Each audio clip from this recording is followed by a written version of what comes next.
Hello guys, welcome to our channel. Today I am going to continue this chapter power sharing, and in this video I will cover all the rest of the chapter. So guys, let's start. So guys, हमने last video यानी कि पिछले part में हमने क्या पढ़ा था कि जो पावर शेयरिंग से क्या क्या दिक्कतें आ रही थी, जो श्रीलंका में क्या दिक्कतें आ रही थी और बेल्जियम के अंदर दिक्कतें आ रही थी पावर शेयरिंग को लेकर. सो गाइस, अब हम पढ़ते हैं. उसी से क्वेश्चन अराइज हुआ है कि वाई इस पावर शेयरिंग डिजायरेबल, क्यों पावर शेयरिंग जो है इच्छा अनुसार क्यों होनी चाहिए.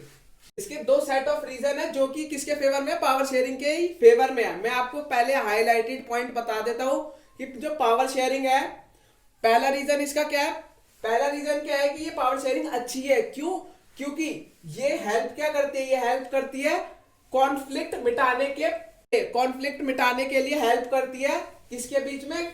ग्रुप, सोशल ग्रुप जो बन जाते हैं ना कि भाई ये एसटी है, जनरल है, ये सारी कैटेगरीज इसके बीच में कॉन्फ्लिक्ट हटाने में मदद करती है पावर शेयरिंग. लड़ाई हटाने में मदद करती है. मतलब जैसे कि आपने देखा था कि श्रीलंका में जो था सिनालास और तमिल, इनके बीच में पावर शेयरिंग अच्छे से नहीं हो पा रही थी है, तो इस वजह से उनके बीच में लड़ाई हो रही थी.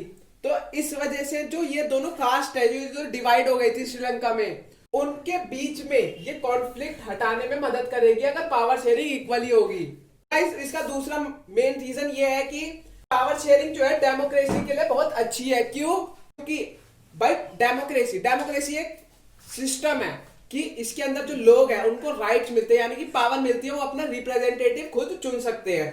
सो गाइस, जो पावर शेयरिंग है वो किसकी सोल है, वो आत्मा किसकी? डेमोक्रेसी. अब आपको मैंने बताया कि डेमोक्रेसी क्या होती है. डेमोक्रेसी जो है उसके अंदर सिस्टम है, लोगों को पावर दी जाती है. अगर पावर ही नहीं दी जाएगी, पावर शेयर ही नहीं हो पाएगी, तो डेमोक्रेसी का क्या फायदा होगा? फिर यहाँ पे डिक्टेटरशिप चलेगी. सो गाइस, इसके हम दो सेट पढ़ लेते हैं, प्रूडेंटियल और मोरल. प्रूडेंटियल मतलब होता है कि केयरफुली कैलकुलेशन करना लॉस और गेन की. और मोरल आपको पता ही है कि हम इस चैप्टर से क्या समझे और उस पावर शेयरिंग से क्या समझे, वो वाला है. अब गाइस हम पहले बात कर लेते हैं. तो गाइस पहले लेते हैं प्रूडेंटियल. किस पे स्ट्रेस डाल रहा था? ये इस पे स्ट्रेस डाल रहा था कि इससे जो है बहुत अच्छा आउटकम आएगा. यानी कि जो पावर शेयरिंग के उसके अगर हम अच्छे से कैलकुलेशन करके बहुत सोच समझ के पावर शेयरिंग करेंगे ना, तो उससे जो बहुत अच्छा आउटकम आएगा, बहुत अच्छा रूल्स एंड रेगुलेशन बन पाएंगे. और मोरल किस पे वो कर रहा था कि ये जो है बहुत अच्छा है. जो मोरल जो है सेकंड वाला जो है वो बहुत अच्छा है कि जो पावर शेयरिंग है वो सही से हो रही है. सो आई होप आपको ये समझ आ गया. अब हम आगे बढ़ते हैं कुछ फॉर्मेशन ऑफ पावर शेयरिंग के. सो गाइस, अब हम पढ़ते हैं फॉर्म्स ऑफ पावर शेयरिंग की, कौन कौन से टाइप की पावर शेयरिंग होती है. सो गाइस, जो पावर शेयरिंग का ये मैं आपको बता रहा हूं कि पास्ट जो पहले क्या चलती आ रही थी, ये है पास्ट वाली. अब इसके आगे जो हम पढ़ेंगे वो होगी मॉडर्न वाली. सो गाइस, हम पढ़ लेते हैं कि जो पहले की लोगों की थिंकिंग थी पावर शेयरिंग को लेके. जो पॉलिटिकल पार्टीज थी वो क्या चाहती थी? पॉलिटिकल पार्टीज ये चाहती थी कि जो पावर है वो शेयर ना हो पाए किसी भी, मतलब पॉलिटिकल पार्टी के अंदर. यानी कि अगर आप कोई दो लीडर खड़े हुए हैं तो वो चाहते थे कि सारी पावर मेरे को ही मिल जाए और किसी को नहीं मिले, तो वो ये चाहते थे. तो इस वजह से वो चाहते थे कि कोई भी पावर शेयरिंग ना हो पाए. तो गाइस, बहुत लंबे समय से ये लोगों की थिंकिंग थी कि जो पावर है वो किसके हाथ में होनी चाहिए? कि गवर्नमेंट के हाथ में चाहिए, यानी कि एक पर्सन के हाथ में होनी चाहिए. एक पर्सन के हाथ में होनी चाहिए. और जो ग्रुप बना लो, जैसे कि एक पर्सन है उसने अपना ग्रुप बना लिया और उनके बीच में होनी चाहिए पावर शेयरिंग. मतलब लिमिटेड जनों तक होनी चाहिए, ज्यादा नहीं होनी चाहिए. या फिर मिनिमम है एक के और मैक्सिमम है कि थोड़े से ग्रुप में, बस जो कि वहां पे रह रहे हो उन्हीं के बीच में पावर शेयरिंग होनी चाहिए और ज्यादा नहीं होनी चाहिए. जो प्रिंसिपल है पावर शेयरिंग का, पावर आएगी कहां से? पॉलिटिकल लोगों के पास. तो पॉलिटिकल लोगों के पास यानी कि जो पॉलिटिकल पार्टीज है उनके पास पावर कहां से आएगी? पब्लिक से. पब्लिक क्या है? वो सोर्स है पॉलिटिकल पावर का. क्यों? अगर लोग अपनी सपोर्ट दिखाएंगे उस पॉलिटिकल पार्टी को, तो तभी तो वो सरकार है, तभी तो कुछ उनके फेवर में एक्शन ले पाएगी या फिर उनके बारे में सोच पाएगी. सपोर्ट करेंगे तो तभी तो वो अपनी पावर दिखा पाएगा कि भाई मेरे साथ इतने, जैसे आप लड़ाई करते हो किसी से तो आप अपनी पावर कैसे दिखाते हो? आप 3-4 लोगों को बुला लाते हो तो वो दिखाते हो ना मेरी पावर इतनी है.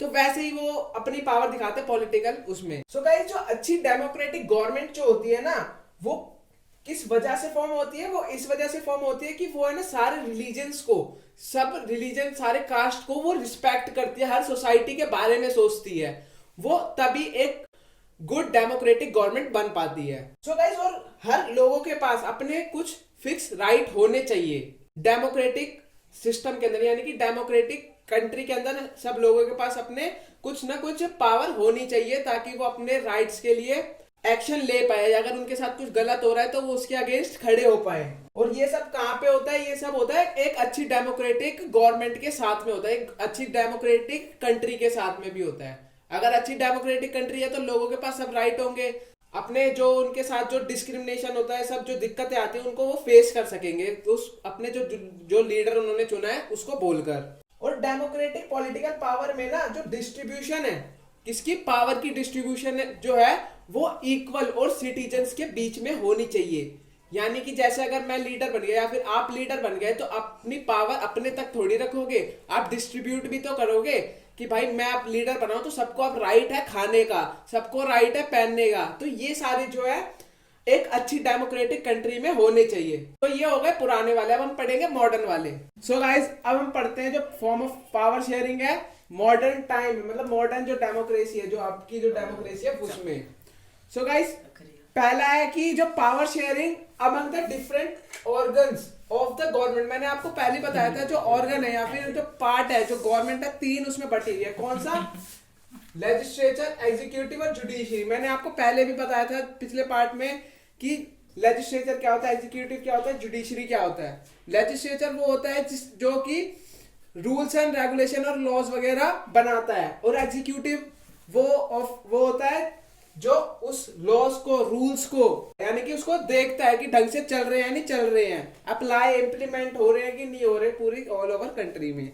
और जुडिशरी मैंने आपको बताया था जैसे सुप्रीम कोर्ट, उसके पास अलग ही पावर होती है कि अगर इन दोनों के रूल्स जो उसने बनाए हैं वो सही से काम में नहीं आए, यानी कि उन्हें अच्छे नहीं लगे, तो वो अपने अलग ही रूल, मतलब जो है ना रूल, फिर वो हटा सकता है, मतलब बैन कर सकता है। सो गाइस, ये जो पावर है ना, ये सारी जो पावर है ये हॉरिजॉन्टल डिस्ट्रीब्यूशन है। हॉरिजॉन्टल आपको पता ही होता है कि कैसे होता है, ऐसे होता है हॉरिजॉन्टल, और वर्टिकल ऐसे होता है। सो गाइस, ये जो ऑर्गन्स है ये क्या अलाउ करते हैं, ये डिफरेंट वो बना देते हैं, पार्ट्स बना देते हैं, ताकि जो कंट्री है और जो पावर है वो अच्छे से चल सके। वो पावर अलग अलग डिवाइड कर देते हैं ताकि वो अच्छे से चल सके। और ये जो तीनों ऑर्गन्स है, यानी कि ये जो तीनों पार्ट है गवर्नमेंट के, ये ना एक दूसरे के जो रूल्स एंड रेगुलेशन और जो काम वाम है ना वो चेक करते रहते हैं, जो काम हो रहा है वो अच्छे से हो रहा है या नहीं हो रहा। और जो क्या कहते हैं, जो जुडिशरी है, जज है, वो कौन अपॉइंट करता है? वो एग्जीक्यूटिव अपॉइंट करता है, ताकि वो रूल्स एंड रेगुलेशन सही से बना पाए और इकोनॉमी में अच्छे से चला पाए। सो गाइस, हम बात कर लेते हैं दूसरे पॉइंट की। Power can be share among government at different level. अब मैंने गाइस आपको बता दिया कि ये जो है इन्होंने वो बना दिया, रूल्स एंड रेगुलेशन बना दिए, ये सब कर दिया। तो जो ये जो है, अब ये एक पर्सन है सबसे हेड वाला, वो खुद जाके सबको थोड़ी देखता रहेगा कि भाई ये काम हो रहा है या नहीं हो रहा, तो वो ना पार्ट डिवाइड कर देता है। कैसे पार्ट डिवाइड करते हैं? जैसे इंडिया में ले लो, इंडिया में कौन सी गवर्नमेंट है सबसे बड़ी? सेंट्रल, या फिर आपको यूनियन गवर्नमेंट भी कह सकते हो उसे। सेंट्रल गवर्नमेंट सबसे हेड वाली गवर्नमेंट है। उसके बाद कौन सी गवर्नमेंट है? वो स्टेट गवर्नमेंट है, state government.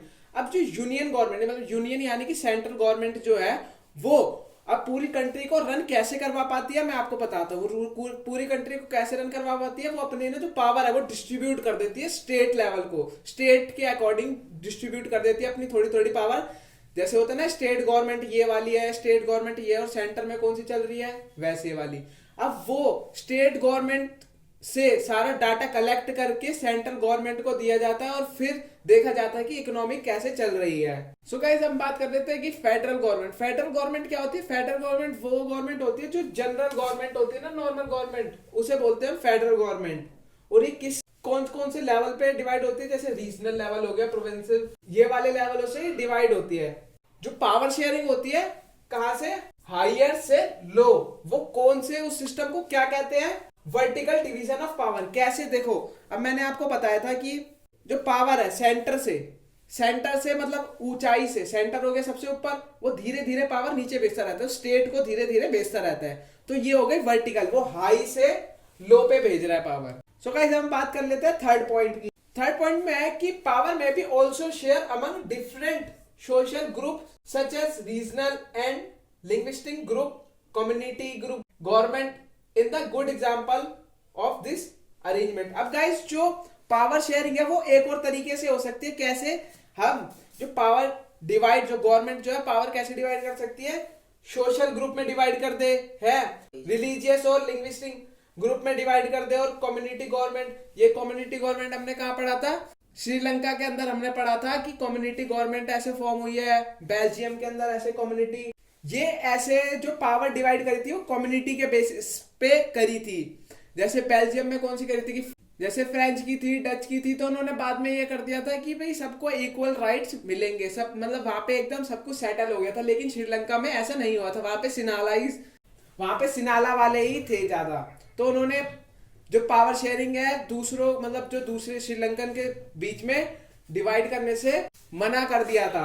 So guys today we clear the concept of power sharing. If you have any doubt please comment below to make yourself doubt free. I hope you got this chapter. Have a nice day. Goodbye.